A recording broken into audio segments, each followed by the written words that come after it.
Hello everyone, আমি রিয়া। নতুন একটা ব্লগে তোমাদেরকে অনেক অনেক স্বাগত জানাই। আশা করি তোমরা সবাই খুব ভালো আছো, সুস্থ আছো। আমিও খুব ভালো আছি। আজকে আমি দুর্গাপুজোর নবমীর ব্লগ নিয়ে চলে এসেছি। হ্যাঁ জানি দুর্গাপুজো অনেক দিন আগেই চলে গিয়েছে, মানে বেশি দিন যায়নি, রিসেন্ট গেল।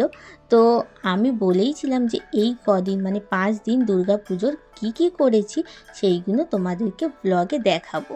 নবমী আসা মানে মা চলে যাওয়ার সময়, তো মনটা তো একটু খারাপ হয়। তো নবমী রাত, তো আমি বেরিয়েছিলাম প্রায় তখন 9টা বাজে। তো এই দিনকার ভাবলাম অনেকক্ষণ ধরেই ঠাকুরটা দেখব, তো চলে গিয়েছিলাম সোজা খিদিরপুরের সাইডে ঠাকুর দেখার জন্য।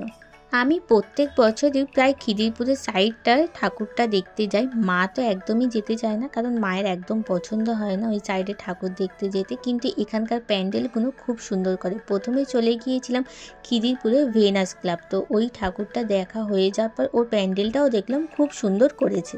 প্যান্ডেলটা সিম্পলের ওপরেই করেছিল, কিন্তু খুব সুন্দর করেছিল। এরপরে সোজা চলে গিয়েছিলাম 25পল্লী ক্লাব খিদিরপুরে। তো এই প্যান্ডেলটা বিশাল বড় করে, প্রত্যেক বছরেই এই প্যান্ডেলটা খুব সুন্দর করে। আগের বছরে এই প্যান্ডেলটা যেমন সুন্দর করেছিল, তো এবছরে এই প্যান্ডেলটা খুব সুন্দর করেছে। তো চলো দেখে নেওয়া যাক এই প্যান্ডেলটা কতটা সুন্দর করেছে, তোমাদেরকে ঘুরিয়ে দেখাই।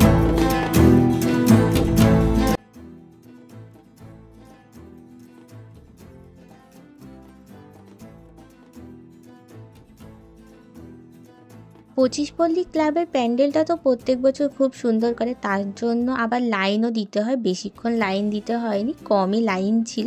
এরপরে সোজা চলেই গেলাম 74পল্লী ক্লাবের প্যান্ডেলটা দেখার জন্য। এই প্যান্ডেলটাও খুব সুন্দর করেছে। তো এর ভেতরের যে কারুকার্যগুলো সেইগুলো তো দেখে আমার খুব ভালো লাগছিল। আর তার সঙ্গে যে দুর্গা প্রতিমা, সেটা দেখলে একদম সবার মন শান্ত হয়ে যাবে, কারণ মায়ের মুখটা খুব সুন্দর করেছিল। আমার তো দেখে খুব সুন্দরই লাগছিল। এরপরে চলে গেলাম এই প্যান্ডেলটা দেখে সোজা কেপার মাঠের সাইডে প্যান্ডেলটা দেখার জন্য। তো ভেবেছিলাম বেহালায় যখন ঠাকুর দেখতে এসেছি তখন ভেবেছিলাম কেপার মাঠের প্যান্ডেলটা দেখব, কিন্তু তখন আর দেখা হয়নি, কারণ অনেকটা ভিড় ছিল। আর অন্যান্য সেদিনকার বলেছিলাম ষষ্ঠী ছিল, ভালোও লাগছিল না, তাই তাড়াতাড়ি বাড়ি চলে গিয়েছিলাম। তো কেপার মাঠ এবছর খুব সুন্দর প্যান্ডেল করেছে। অন্যান্য বছর দেখি নর্মাল সিম্পল একটা প্যান্ডেল করে, কিন্তু এবছর একটা দারুণ সুন্দর প্যান্ডেল করেছিল। কেপার মাঠের যে প্যান্ডেলটা করেছে সেটা বেহালাবাসীর কাছে খুব কাছের, কারণ যারা বেহালায় থাকে তারা জানবে যে এই বেহালার হিস্ট্রি সম্পর্কে এই কেপার মাঠের প্যান্ডেলটা করা হয়েছে। তো এখানের যে ম্যাপটা দেওয়া আছে, এটা বেহালা আগে কেমন ছিল, কীরকম ম্যাপ ছিল, তো সেই হিসাবে দেওয়া আছে। মানে আগে কোথা থেকে কোথায় যাওয়া যেত সেই সম্পর্কে দেওয়া আছে। আর এখানকার রাজবাড়ি সম্পর্কে অনেক হিস্ট্রিও দেওয়া আছে দেখলাম, কারণ আমাদের বেহালায় একটা সাবন্য রায়চৌধুরী মানে একটা রাজবাড়ি আছে। তো সেই রাজবাড়ির পুজো সম্পর্কেও এখানে দেওয়া আছে।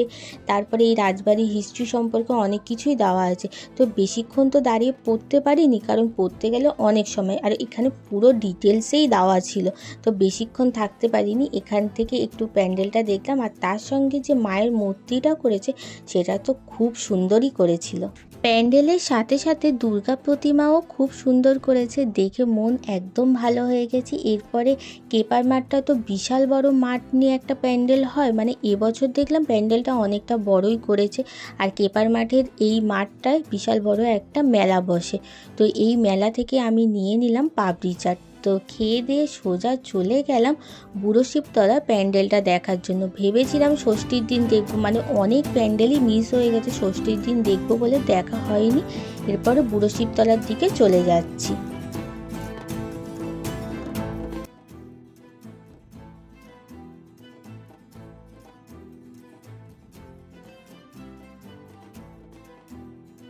বুড়ো শিবতলার প্যান্ডেলটা দেখলাম খুব সুন্দর করেছে, কারণ এই যে পুরনো প্লাস্টিক জিনিসপত্র মানে প্লাস্টিকের যে বোতল সেই সব দিয়ে এইখানে প্যান্ডেলটা বানানো হয়েছে। কিন্তু এখন বুড়ো শিবতলার প্যান্ডেলটা খুব একটা ভিড় হয় না। আগে যেরকম ভিড় হতো, এখানকার থিমগুলো যেরকম করা হতো সেই অনুযায়ী এখন আর সেই থিমগুলো করা হয় না, তাই জন্য সেরকম ভিড়ও থাকে না, কারণ সময়ের সাথে সাথে অনেক কিছুই পাল্টে যায়।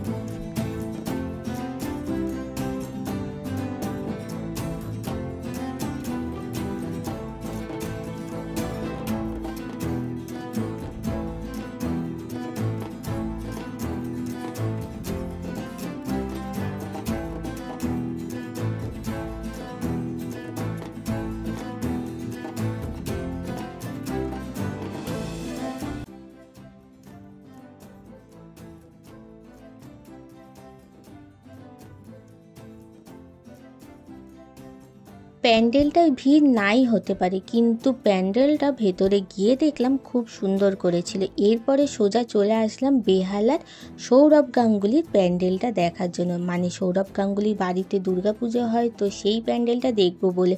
তো এটা ভেবেছিলাম আগে দেখার কথা, কিন্তু আর দেখা হয়নি। গিয়ে দেখলাম সৌরভ গাঙ্গুলি এবছর খুব সুন্দর প্যান্ডেল করেছে। যারা জানো ক্রিকেটার সৌরভ গাঙ্গুলি, তো তিনি বেহালায় থাকে। তো এইখানে এসে উনি প্রত্যেক বছরই দুর্গাপুজোর সময় এসে নিজের পুজোটাই করে। সৌরভ গাঙ্গুলি তো এখানে থাকে না, কিন্তু পুজোর 5 দিন উনি এইখানেই চলে আসে। তো উনি পুজোর একবার আমি দেখেছিলাম অষ্টমীর সময় উনি এখানে ছিল। তো অষ্টমীর সময় ওনাকে দেখা যায়, উনি এখানে অঞ্জলি দিতে আসে, খুব ভালো লাগে। এবছর দেখলাম ঠাকুর প্রতিমা থেকে শুরু করে প্যান্ডেলটাও খুব সুন্দর করেছে। এরপরে সোজা চলে গেলাম বরিশার দ্বাদশ মন্দিরের প্যান্ডেলটা দেখার জন্য। তো আগের বছরও থিমটা ভালো করেছি, এবছরে গিয়ে খুব একটা আমার পছন্দ হয়নি।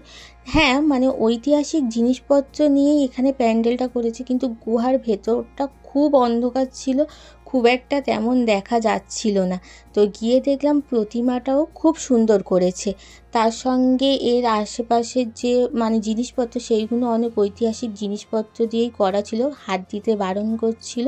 ভালোই করেছে প্যান্ডেলটা। তারপরে সোজা চলে গেলাম সাবন্য রায়চৌধুরীর আটচালার প্যান্ডেলটা। মানে এখানে প্যান্ডেল করে না, এটা এদের রাজবাড়ির পুজো। যেখানে আমি বলেছিলাম যে কেপার মাঠে যে সাবন্য রায়চৌধুরীর বাড়ি নিয়ে অনেক কিছু এখানে হিস্ট্রি দেওয়া আছে, তো এটা হলো ওদের আটচালার পুজো, মানে মেজো বাড়ির পুজো। আর রাজবাড়িটা এখন বন্ধ আছে, আগের বছরে ঢুকতে পেরেছিলাম। এই বছরে যেহেতু রাত তখন প্রায় 1:30 মতন বেজে গিয়েছিল, তো রাজবাড়িতে তখন খোলা থাকবে না, তাই জন্য আর দেখা হয়নি। এরপরে এখান থেকে সোজা গেলাম আর একটা প্যান্ডেলে। তো যেতে যেতেই অনেক প্যান্ডেল পড়ছিল, তো সেইগুলোই দাঁড়িয়ে দাঁড়িয়ে একটুখানি ভিডিও করছিলাম, ছবি তুলছিলাম। তারপরে সোজা চলে গেলাম আমাদের এখানে দাসপাড়ায় একটা প্যান্ডেল করে। তো এবছর দেখলাম ডেঙ্গু নিয়ে একটা থিম করেছে ওরা, প্যান্ডেলটা খুব সুন্দর করেছিল। তো আজকের ভিডিওটা এই পর্যন্ত, টাটা।